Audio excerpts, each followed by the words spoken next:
আসসালামু আলাইকুম মামা। ওয়ালাইকুম আসসালাম। কি অবস্থা? আলহামদুলিল্লাহ ভালো। মামা, অনেকে যে কালেমা পড়ে তার সঠিক অর্থটা কি? কালেমার সঠিক অর্থ আমি তো জানি না। আসলে আমাদের দেশের অধিকাংশ মানুষের কালেমা সঠিকভাবে বলতেও পারে না। কালেমার যে সঠিক অর্থ এটাও বলতে পারে না। ঠিক তো এই জন্য আমাদের কালেমার সঠিক অর্থটা জানা দরকার, খুবই গুরুত্বপূর্ণ বিষয়। ঠিক ঠিক কালেমার সঠিক অর্থ হচ্ছে লা মাবুদা বিহাক্কিন ইল্লাল্লাহ।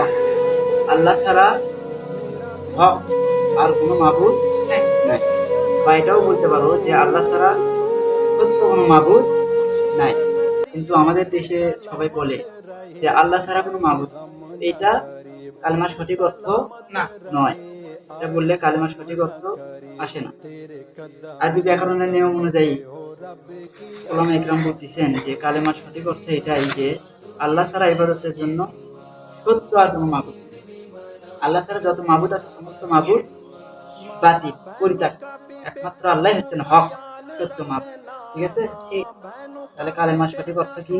আল্লাহ ছাড়া আল্লাহ ছাড়া কোনো সত্য কোনো মাবুদ আল্লাহ ছাড়া সত্য কোনো মাবুদ নাই। নাই।